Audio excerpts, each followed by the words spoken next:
The Appalachian Trail attracts tourists from all over the world. Hiking it is considered a rite of passage to some, but the stunning views are what brought my friend and coworker Jeremy and me to the Smokies. We trekked out Saturday through the mountain trail in North Carolina, just below Tennessee, eager to witness the wildlife and brilliant fall landscapes. The sun cast warm beams through the spruce firs. The sky was a magnificent pinkish golden hue that resonated within me and filled me with a long-lost appreciation for this world. "Lovely, isn't it?" Jeremy stated. He bit into a granola bar with a hearty crunch, and a few crumbs landed in his fluffy, black beard. He looked like a mid-20s Santa, rosy cheeks and all. "Sure beats the office. I dunno, I kind of miss corporate meetings and the soothing sounds of the broken printer."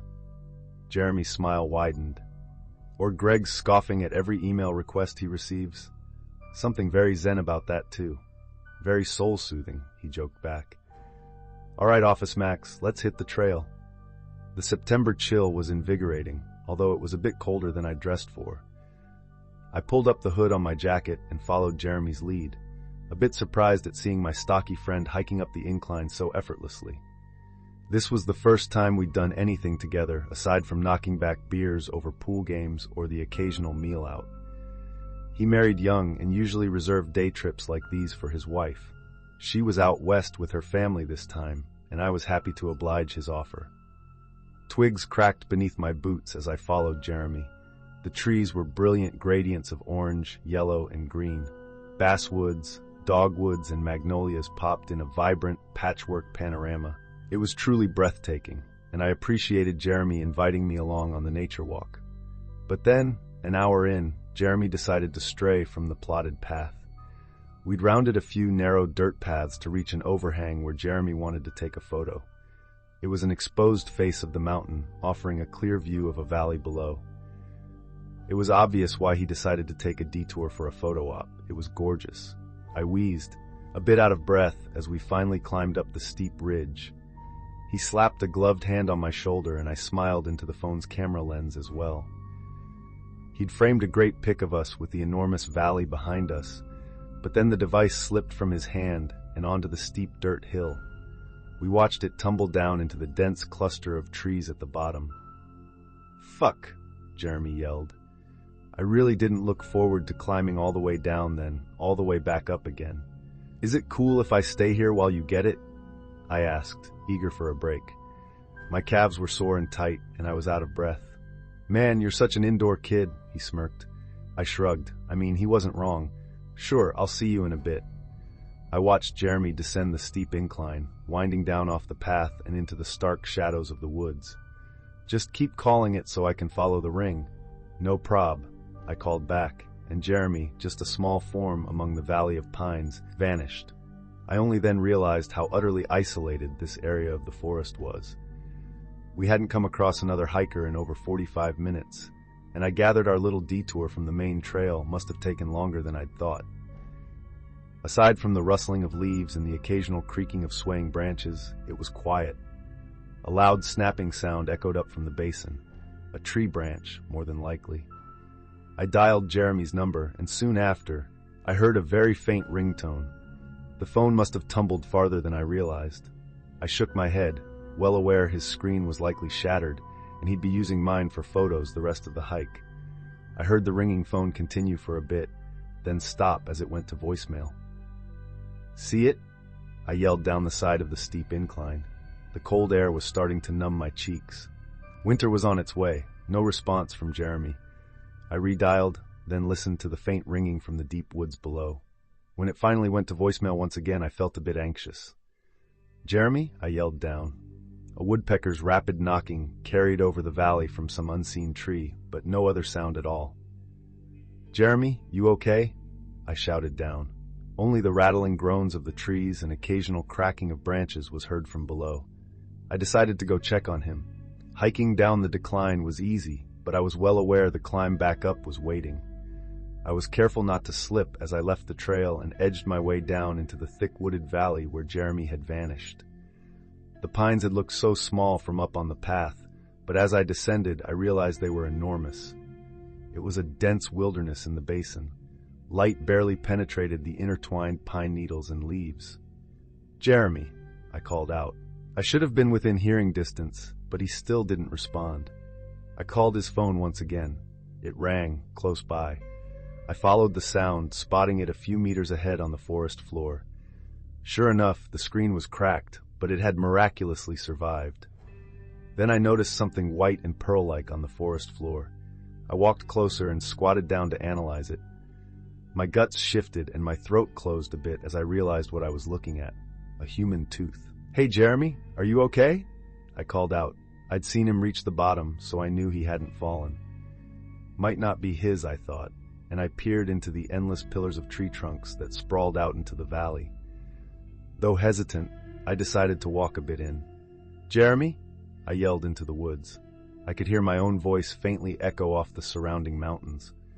I tried to rationalize that maybe Jeremy had just headed a bit inward to relieve himself, but I was getting a bit scared. I felt the fall leaves and pine needles soften my steps as I continued on. I then saw another small, white shape on the ground. It was a bloody human molar, roots and all. The leaves surrounding it were flecked with droplets of fresh red blood. Any notion of bravery was quickly abandoned due to the fact those teeth landed there recently. I needed to get out of the woods and call the police. I turned back and headed towards the wood's edge in a brisk walk, wishing it was closer. I was a good 30 meters in, and I quickened my pace into a brisk jog. I felt a wave of relief when I saw his hand around a tree up ahead. "Jeremy!" I yelled out, but my jog slowed to a stop, and my insides went cold. The hand wasn't as far away as I'd thought it was. Its size had created an optical illusion of sorts. It wasn't Jeremy's. It had long, white fingers and bulbous knuckles, and looked distorted as if a normal human hand had been elongated, somehow stretched out to become twice the length. Worry melted into horror as a large, strange head peeked out from the other side of the thick tree. It was horrible. A mess of pale, saggy flesh that clung loosely to an enormous, stretched skull. A bizarre, exaggerated grin that split the face in two was filled with little pointed nubs of teeth, glistening red. There was no visible nose amid the folds of bunched flesh under the eyes, which were the worst feature by far. The eyes were perfectly spherical, white orbs, glossy and wet, that stared at me with eagerness. The way an animal stares at its food. I froze, unable to peel my gaze away from the hideous face that leered at me from behind the tree. It was far too high up as well, nearly 8 feet up from the leafy ground, though it was clearly hunched. I took a hesitant step backward, and as I did, it emerged. Long, soap-white arms and legs extended from the cover of the thick tree trunk. With knobby knees and pronounced ribs, it resembled a person suffering from starvation, or perhaps extreme anorexia, yet scaled up to the size of a giant. I stepped back a bit more, my boot squishing into something. I glimpsed down to see a mound of pulpy flesh beneath my boot.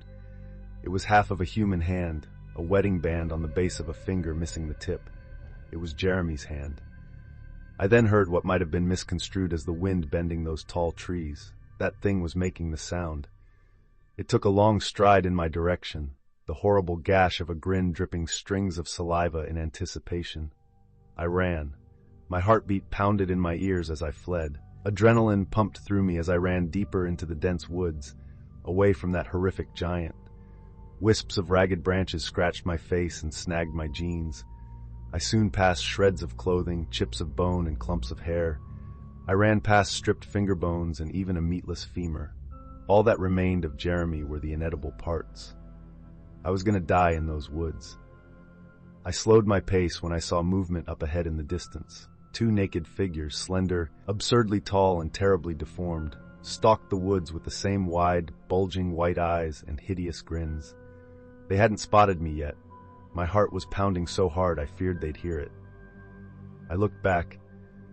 I frantically scanned the area and found a wide-trunked tree that looked rotted and hollowed near the roots. It seemed like the best shot, so I raced over and squeezed myself into the hollowed base of the tree, ignoring the tearing of my jacket and the burn from scraping my skin in the process. I hushed my breathing and waited as still and as quietly as I could. A few minutes later, the sound of cracking of twigs and crushed leaves drew closer. I watched through a gap in the bark as panic flooded my mind. That strange vocalization sounded once again, followed by another voice from further out in the dense forest. They were communicating. A few other rattlings, throaty sounds were made before I heard the sound of footsteps continue on, getting quieter and quieter as they continued on into the woods. I breathed out in relief, but then the view to the woods was blocked by a long, horrific face. One of those things had leaned down to look into the open gap and was now staring directly at me, just a foot away. It was enormous, twice the height of my own head. Those milky white eyes stared at me, and I was sure these were my final moments. The dripping smile of that creature quivered, and it cocked its head slightly to the side. After a few seconds of reeling from the horror of its presence, I understood it wasn't seeing me at all. It was blind. Its breath was rotten and gamey. It wheezed through those small, sharp teeth and stared at me with those unseeing eyes for a few minutes. But it eventually stood, vanishing from my view. I then listened to the leaves rustle as it walked away, off to some other section of the vast forest. I stayed in that hollow of the trunk for maybe an hour before I finally braved peeking out. They were gone. I was cautious to make little noise as I backtracked as best I could. I feared I'd lost my way and was heading deeper still, towards those enormous things, but the mountainside soon became visible through the leaves. I'd gotten back to the area I'd found Jeremy's detached, mangled hand, but it was gone. The cell phone was too, as well as the teeth. Nothing remained of my friend. I climbed out of the valley and began my return, all the while making calls to the park rangers and the local police. By the time I'd made it back to the car, it was surrounded by patrol cars as well as an ambulance. Officers, rangers, and paramedics were milling about, and they all were eager to question me. I explained the events that had transpired. The police were skeptical, as were the paramedics and rangers, but one weathered older park ranger named Bob took me aside after the statements were made. Bob looked at me with remorse. He then looked out into the sea of trees and spoke. My grandfather told me a folk tale when I was a child, one that terrified me, one he swore was real.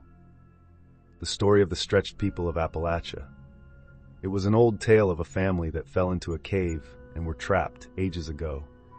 Incest and evolution kept them going. The kids with the longest limbs were kept alive, the others used for food. Evolution in the cave took their sight, but selective breeding heightened their stature bit by bit each following generation. I wished it to be a scary story to keep kids in line. I never wanted to believe him when he said he saw one in his youth from the mouth of a hidden cave. I never wanted to believe they were real. Bob's eyes grew wide and his voice quivered with fear as he continued, or that they could eventually grow tall enough to get out. Thanks for watching my video. Remember to like and subscribe for more.